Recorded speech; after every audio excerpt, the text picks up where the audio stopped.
Assalamualaikum warahmatullahi taala wabarakatuh dan selamat sejahtera. Saya Cikgu Muhammad Suki bin Hassan daripada SMK Seri Aman Pasir Putih, Kelantan. Dan pada kali ini saya berkongsi dengan pelajar berkaitan dengan tajuk Geografi STPM Penggal 1. Saya akan berkongsi dengan para pelajar berkaitan dengan penilaian dan peperiksaan STPM Penggal 1. Penilaian dan peperiksaan STPM Penggal 1 ini terbahagi kepada dua bahagian. Yang pertama iaitu bahagian A yang akan memberi soalan kepada pelajar berkaitan dengan geografi fizikal yang membawa markah 40 markah. Untuk bahagian A ini, soalan satu adalah soalan wajib yang mana pelajar akan disoal berkaitan dengan esei berstruktur. Manakala soalan 2 dan 3 iaitu soalan esei panjang. Bagaimana pelajar mesti memilih satu soalan iaitu sama ada soalan 2 atau soalan 3. Pada bahagian B pula iaitu geografi manusia juga membawa markah 40 markah.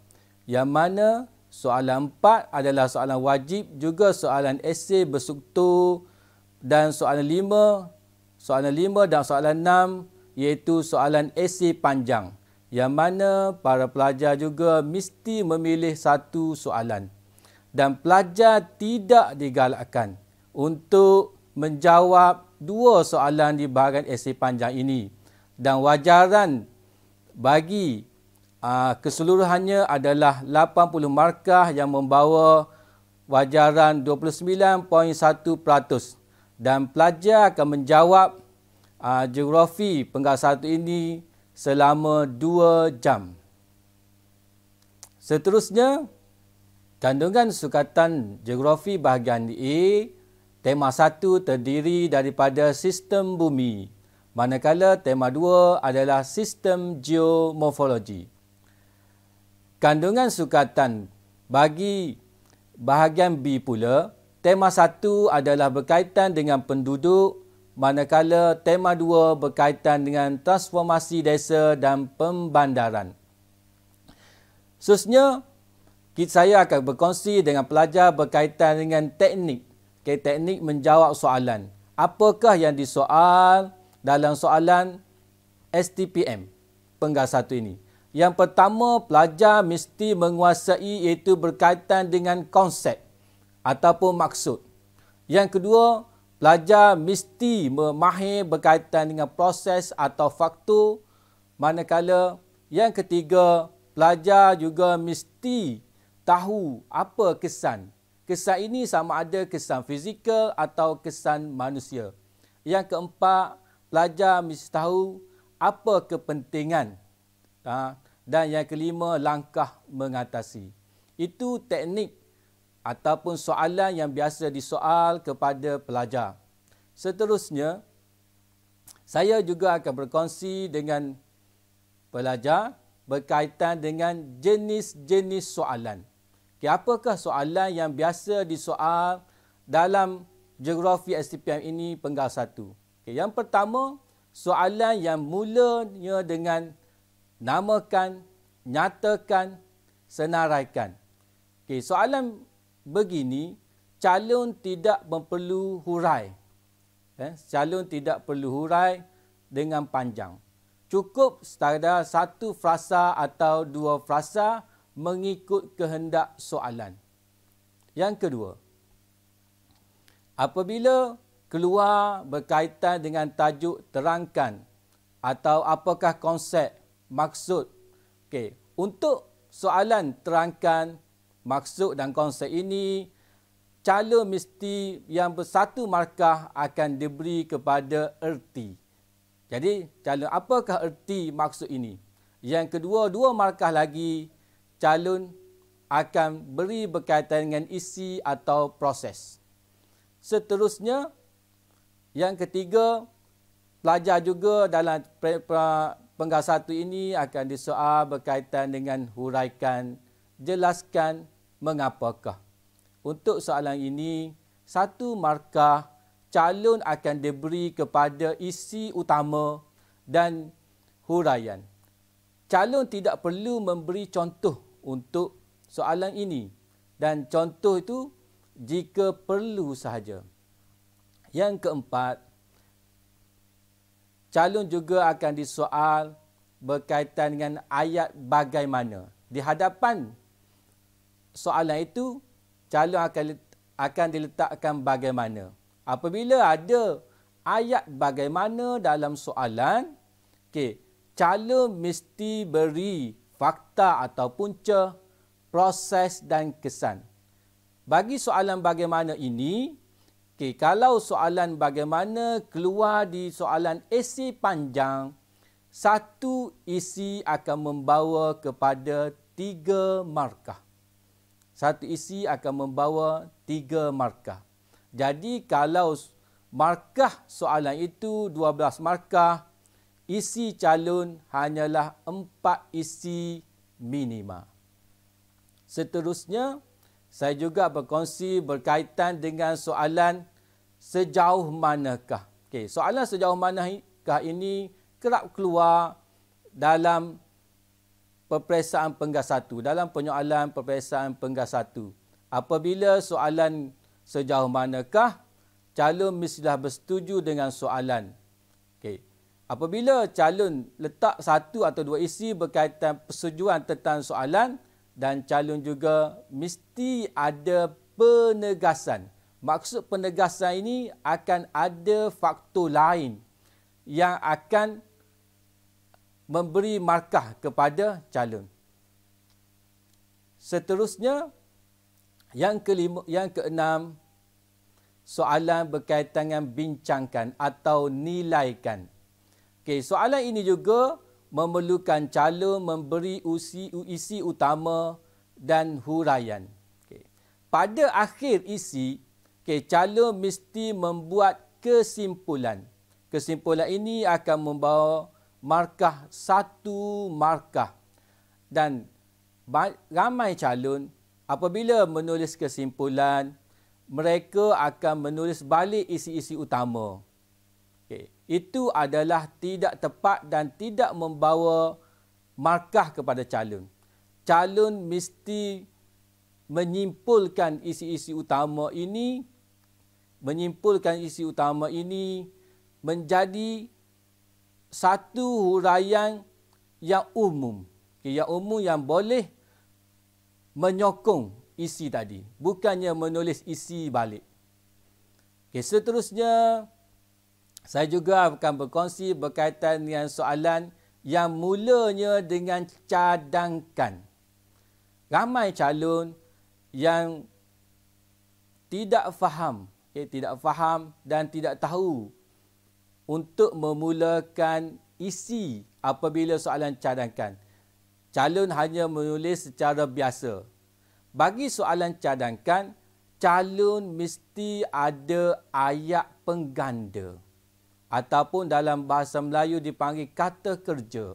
Contohnya, mesti ada berkaitan dengan ayat meningkatkan, memperbanyakkan dan atau meninggikan. Ini contoh yang cikgu bagi untuk jawab soalan cadangkan.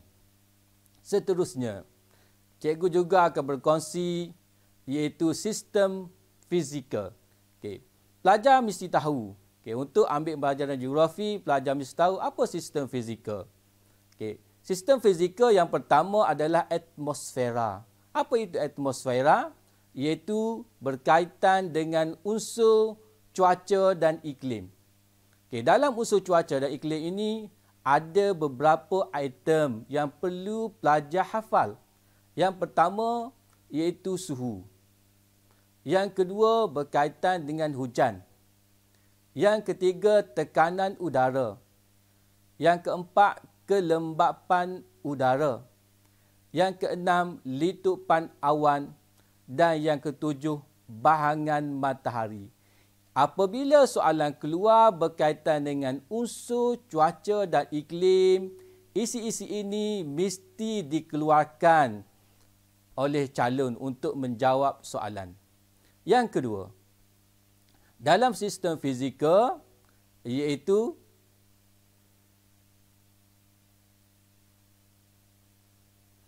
geomorfologi. Geomorfologi ataupun litosfera. Apa maksud geomorfologi ini? Pelajar mesti tahu apa maksud geomorfologi. Geomorfologi ini adalah proses atau kajian proses yang berlaku di atas permukaan bumi dan dalam bumi. Juga dipanggil eksogenik dan endogenik. Dalam proses geomorfologi ini, isi yang perlu pelajar bagi yang pertama iaitu hakisan. Yang kedua iaitu lulu hawa. Yang ketiga pergerakan jisim. Yang keempat pemendapan. Yang kelima pengangkutan. 5 ini dipanggil eksogenik, proses eksogenik. Dan 2 dipanggil proses endogenik, iaitu letusan gunung berapi dan gempa bumi. Seterusnya, cikgu juga berkongsi apa lagi sistem fizikal. Yang ketiga iaitu hidrosfera. Apa hidrosfera? Pelajar akan jawab air. Dan pelajar, ini adalah satu kesalahan. Apa maksud hidrosfera? Adalah badan air. Apa badan air? Seperti laut, sungai, tasik, kolam. Dan hidrosfera juga boleh kita tafsirkan sebagai satu kawasan tadahan. Satu kawasan tadahan. Apabila berlakunya kemusnahan kawasan tadahan, badan air seperti sungai akan berkurangan. Dan yang keempat, sistem fizikal. Yang keempat iaitu biosfera.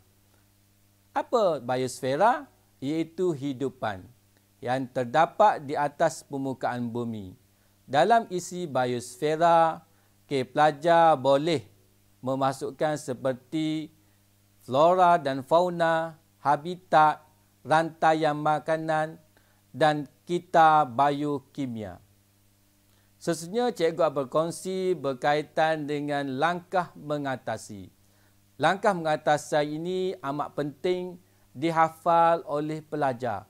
Dan cikgu mewajibkan pelajar-pelajar untuk menghafal. Sebab langkah mengatasi ini boleh digunakan di penggal 1, penggal 2 dan penggal 3. Langkah mengatasi terbahagi kepada 2. Yang pertama, langkah perundangan. Langkah perundangan yang pertama adalah akta, enactment, peraturan, ordinan. Contohnya cikgu bagi iaitu Akta Alam Sekeliling 1974. Akta ini biasa digunakan oleh pelajar untuk menjawab soalan. Yang kedua iaitu pemantauan. Calon boleh menghurai, pelajar boleh menghurai pemantauan ini oleh siapa? Seperti Jabatan Alam Sekitar, pihak berkuasa tempatan, secara berkala atau secara mengejut. Yang ketiga, penguatkuasaan undang-undang dan hukuman. Itu adalah fakta. Bagaimana pelajar nak menghurai? Pelajar boleh masukkan dalam isi penguatkuasaan ini adalah seperti denda, kompaun, tarik lesen. Dan yang keempat, langkah pencegahan melalui EIA. Itu adalah 4 langkah perundangan. Seterusnya, cikgu juga berkongsi iaitu langkah bukan perundangan. Langkah bukan perundangan ini, cikgu boleh bahagikan kepada 2. Iaitu yang pertama, langkah kestrukturan. Langkah strukturan ini yang pertama, isi dan langkah strukturan pertama iaitu membina benteng dan tembok penahan. Yang kedua, membina gabion. Yang ketiga, membina curucuk kayu, besi atau konkrit.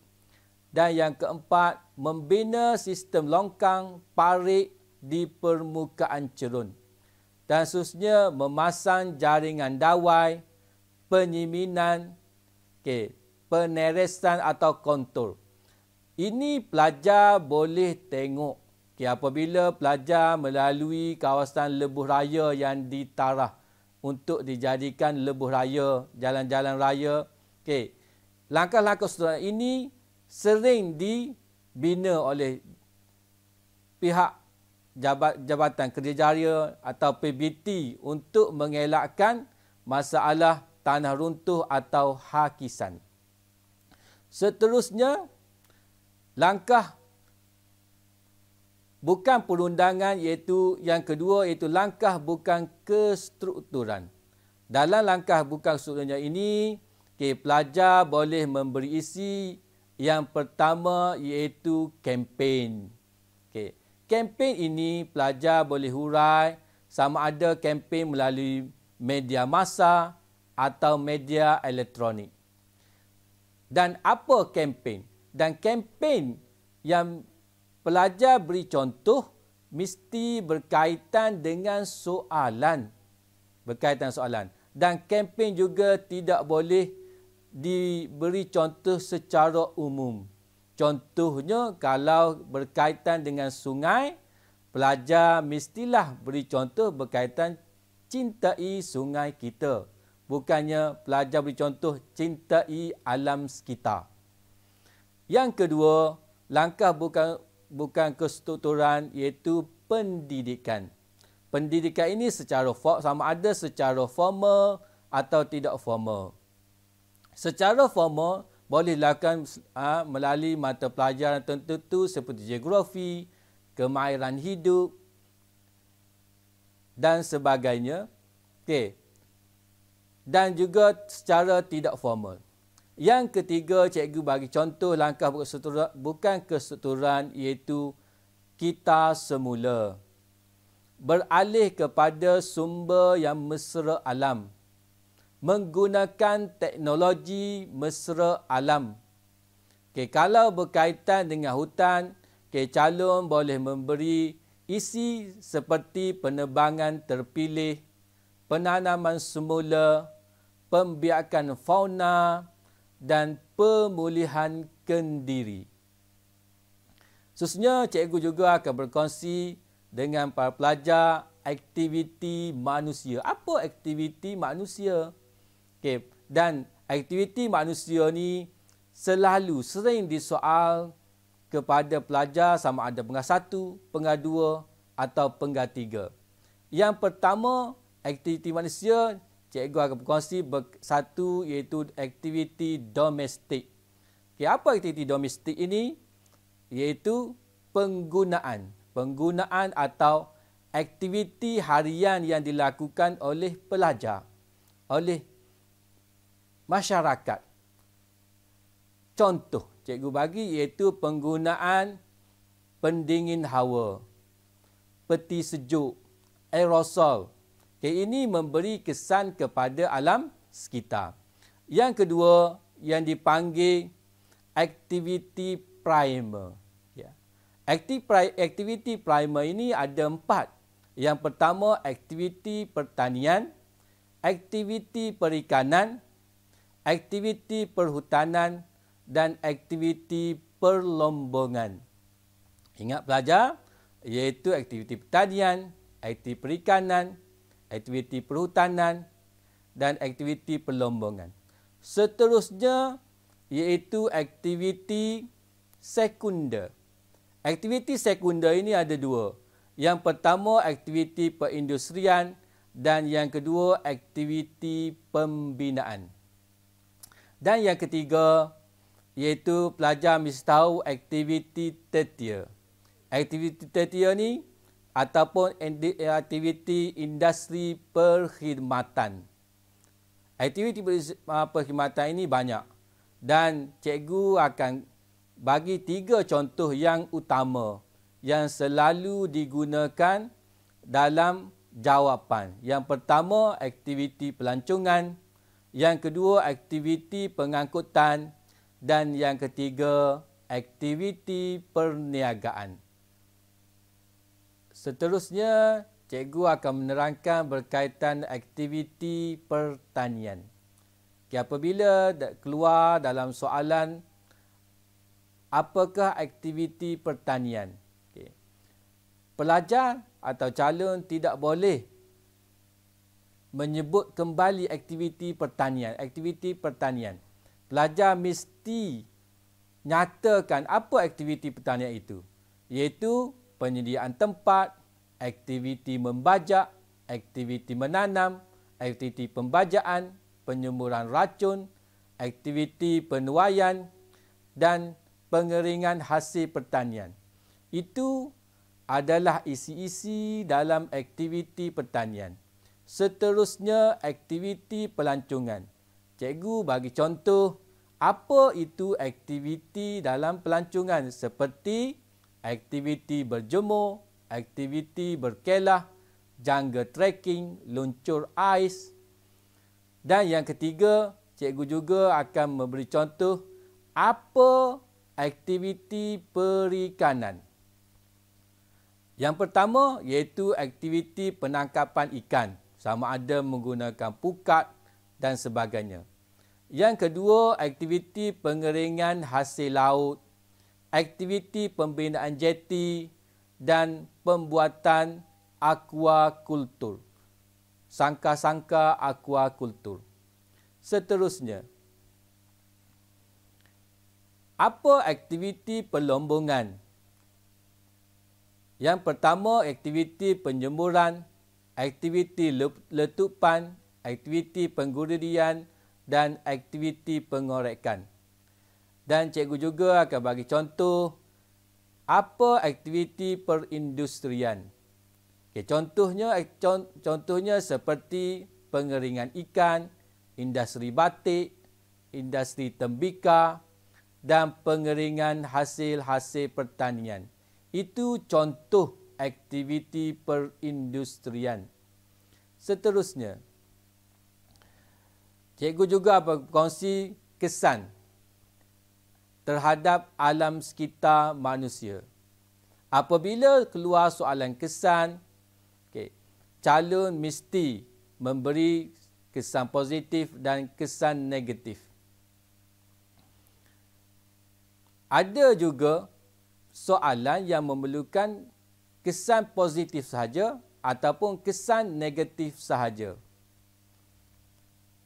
Kesan terhadap alam sekitar manusia, isi yang pelajar boleh masukkan, yang pertama, kemusnahan harta benda. Yang kedua, mengganggu kegiatan ekonomi. Yang ketiga, sumber makanan terjejas. Yang keempat, kerosakan jaringan pengangkutan. Yang kelima, mengganggu aktiviti harian. Yang keenam, kemusnahan infrastruktur. Dan yang ketujuh, kesan terhadap manusia seperti trauma ataupun mati. Seterusnya, iaitu kesan terhadap manusia. Apabila soalan keluar berkaitan dengan kesan terhadap manusia, antara isi-isi yang dicadangkan kepada pelajar seperti ketidakselesaan. Yang kedua, penyakit.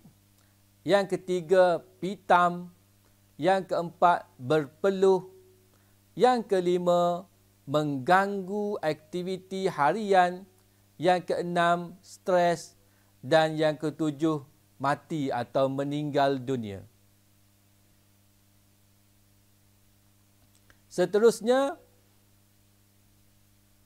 dan cikgu rasa ini yang terakhir yang dapat cikgu kongsi kepada pelajar, iaitu contoh teknik menjawab.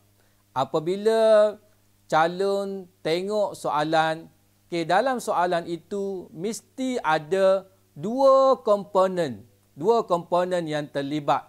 Contoh cikgu bagi, iaitu jelaskan dua kesan aktiviti endogenik terhadap alam sekitar manusia. Apa dua komponen yang terlibat itu? Yang pertama iaitu proses endogenik dan yang kedua alam sekitar manusia. Calon mesti tulis. Yang pertama, mesti ada proses endogenik. Yang kedua, apa alam sekitar manusia. Dan yang kedua, cikgu bagi contoh, jelaskan aktiviti manusia dalam mengubah lanskap budaya. Cikgu sudah bolkan di situ. Yang pertama, kita mesti tulis apa aktiviti manusia. Dan yang kedua, apa perubahan lanskap budaya. Itu saja yang dapat cikgu kongsi kepada pelajar dan cikgu harap apa yang cikgu kongsi ini memberi manfaat kepada pelajar untuk menjawab soalan STPM Penggal 1. Assalamualaikum warahmatullahi taala wabarakatuh.